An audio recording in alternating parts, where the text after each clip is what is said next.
శ్రీ మహాగణాధిపతయ నమః. శ్రీ గురుభ్యో నమః. ఆదిదేవ నమస్తుభ్యం ప్రసీద మమ భాస్కర. దివాకర నమస్తుభ్యం ప్రభాకర నమోస్తుతే. సప్తాస్వర్ధమారూఢం ప్రచండం కశ్యపాత్మజం శ్వేత పద్మధరం దేవం తం సూర్యం ప్రణమామ్యహం. నమస్సుమాంజలి. మనం ఇప్పుడు ఆదివారం రోజు ఏ దేవుణ్ణి పూజించాలా, ఏ ఏ ఫలితాలు కలుగుతాయనే విషయాన్ని సోదాహరణపూర్వకంగా తెలుసుకుందాము. పంచాంగం ప్రకారం, జ్యోతిష్ శాస్త్రం ప్రకారం, ధర్మశాస్త్రాల ప్రకారం చైత్ర మాసం మొదలుకొని ఫాల్గుణ మాసం వరకు తెలుగులో మనకు సంవత్సరానికి 12 నెలలు.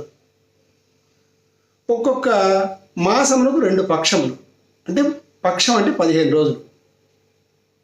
ఆ పక్షంలో 15 తిథులు ఉంటాయి, వాద్యం మొదలుకొని. శుక్లపక్షం, కృష్ణపక్షం అన్నమాట. అలాగే వారములు వచ్చేటప్పటికి ఆదివారం మొదలుకొని శనివారం వరకు 7 రోజులు. అలాగే నక్షత్రాలు అశ్విని మొదలుకొని 27. తిథివార నక్షత్ర యోగ కరణములు, ఇవి పంచాంగములు అంటారు, 5 అంగములు. వీటి ప్రకారము మనము శుభాశుభ మిశ్రమ ఫలితాలు, పూజాదిక కార్యక్రమాలు చేసుకోవటం అనూచానంగా వస్తున్నటువంటి ధర్మశాస్త్రాలు, మంత్రశాస్త్రాలు చెప్పినటువంటి గొప్ప విషయాలన్నమాట.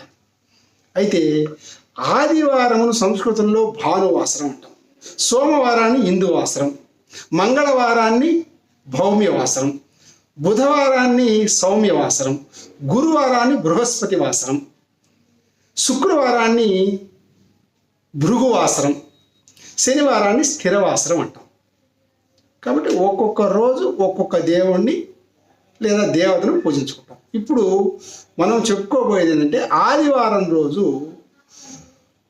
ప్రత్యక్ష దైవమైనటువంటి సూర్యనారాయణని పూజించుకుంటాం.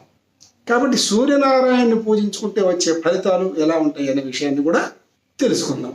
అంటే ఆదివారం రోజు సూర్యుడిని, సోమవారం రోజు శివుణ్ణి, మంగళవారం రోజు ఆంజనేయ స్వామిని, బుధవారం రోజు విఘ్నేశ్వరుణ్ణి, గురువారం రోజు గురు పరంపరగా దక్షిణామూర్తిని రాఘవేంద్ర స్వామిని, అలాగే కొన్ని ప్రాంతాల్లో లక్ష్మీ అమ్మవారిని కూడా పూజిస్తారు.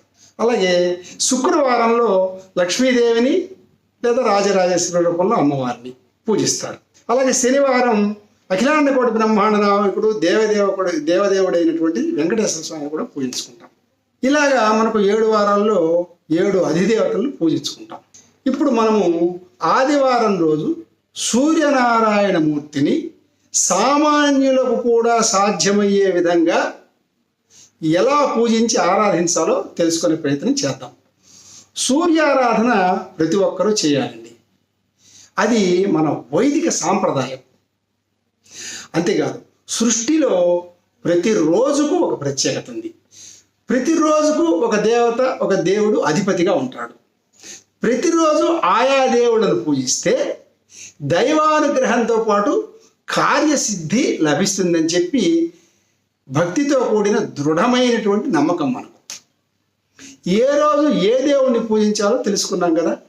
ఆదివారం రోజున సూర్యుడిని పూజించినా, ఆరాధించినా, అలాగే అర్ఘ్యం ఇచ్చినా, వ్రతం ఆచరించినా ఆరోగ్యము కలిగి సమస్త దోషములు పోతాయని చెప్పి ఆదిత్య పురాణం తెలియజేస్తుంది మనకు. సూర్యుడు అన్న ఆరోగ్య ఐశ్వర్య ప్రదాత అని చెప్పి పురాణాలు తెలియజేసినాయి.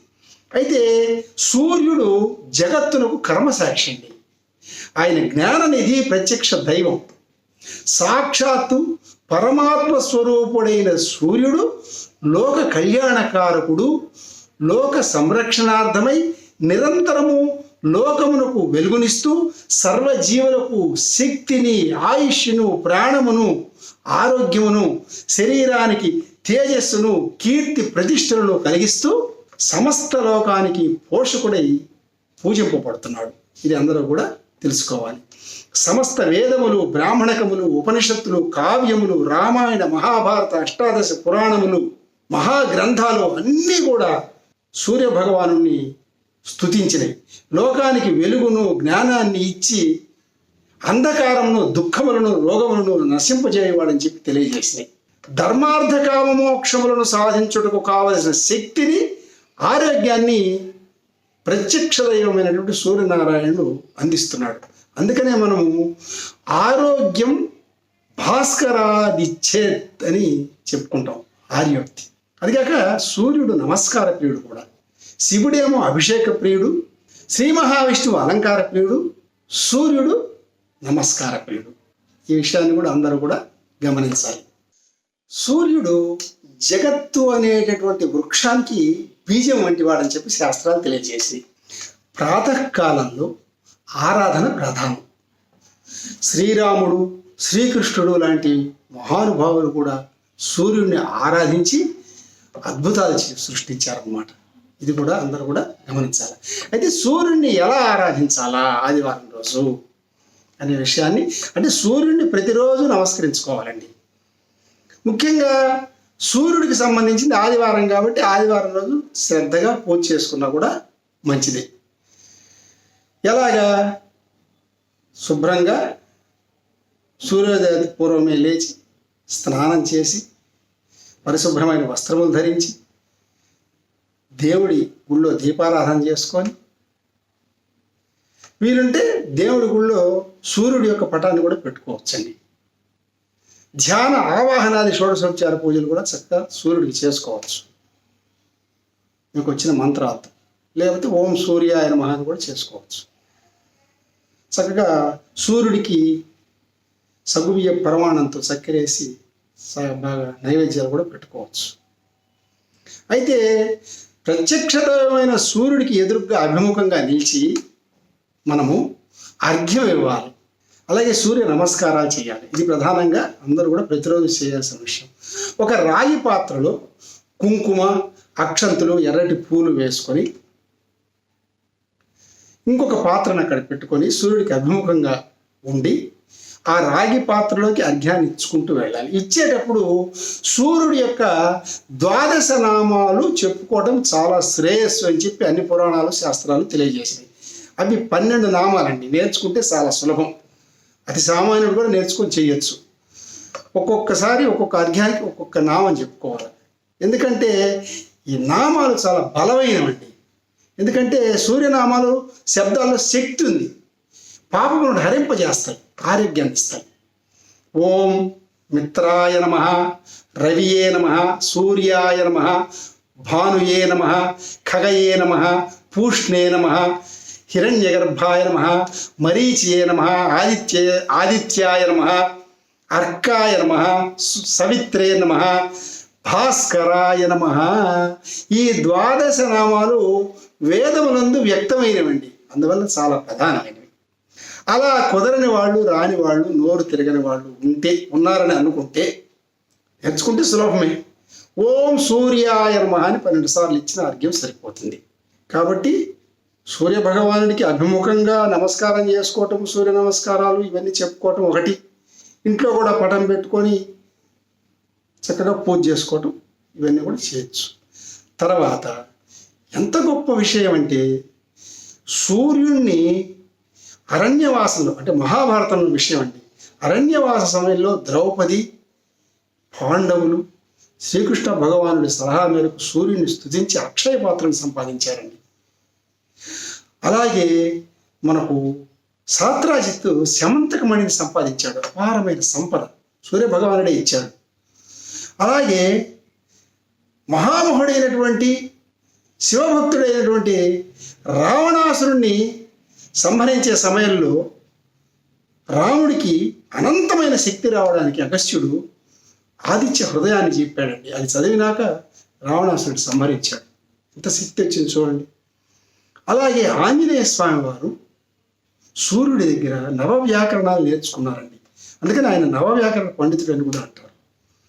అంతదాకా ఎందుకండి, మహాభారతంలో సాంబుడు ఉన్నాడు, జాంబవతి కుమారుడు. ఆయన ఏం చెప్పాడు? సూర్యుడే తల్లి, తండ్రి, దిక్కు, ధనము, దాత, రక్షకుడు, ఆచార్యుడు, విపత్తులను పోగొట్టేవాడు అని స్వయంగా తెలిపాడండి. కాబట్టి అంతదాకా ఎందుకండి, ఇంద్రధనస్సులోని 7 రంగులకు ప్రతీక గ్యాసు, ధర్మలు, జలము, సౌరము, పవనము, బయోమాస్, అణు విద్యుత్తు అని ఆధునిక విజ్ఞానం కూడా తెలియజేసింది కదా. మరి సూర్యుడి వల్ల ఎన్ని ఉపయోగాలు ఉన్నాయండి. ఆయురారోగ్య ఐశ్వర్య ప్రదాత.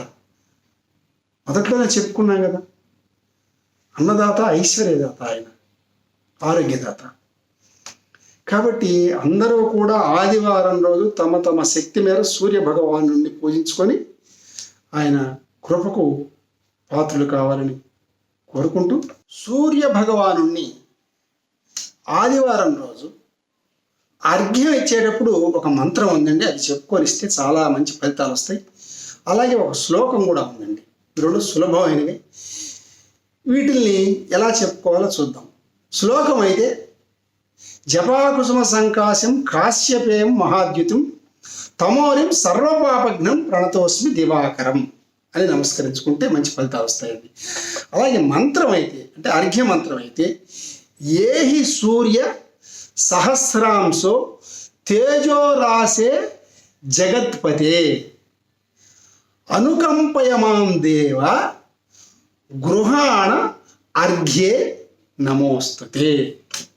కాబట్టి సూర్య భగవానుడికి సంబంధించినటువంటి అనేక మంత్రాలు, అనేక పద్యాలు, అనేక శ్లోకాలు, అరుణము ఇవన్నీ ఉన్నాయండి. కాబట్టి సామాన్య మానవులంతా కూడా ఈ విధంగా ఆదివారం రోజు అసలు అనునిత్యం పూజించుకోవచ్చు. ప్రత్యేకంగా ఆదివారం రోజు ఈ విధంగా పూజిస్తే చాలా మంచి ఫలితాలు కలుగుతాయి అన్నట్లు ఏమాత్రం సందేహం లేదు అని తెలియజేస్తూ, సోమవారం రోజు శివుణ్ణి ఎలా పూజించాలో మరొక వీడియోలో తెలుసుకుందామండి. అంతవరకు సెలవు. స్వస్తి. మరిన్ని అప్డేట్స్ కోసం మా కాయ్ టీవీని సబ్స్క్రైబ్ చేసుకోండి. మా వీడియో కనుక మీకు నచ్చినట్లయితే లైక్ చేయండి, షేర్ చేయండి. మీ విలువైన అభిప్రాయాలను కామెంట్ బాక్స్లో తెలియజేయండి.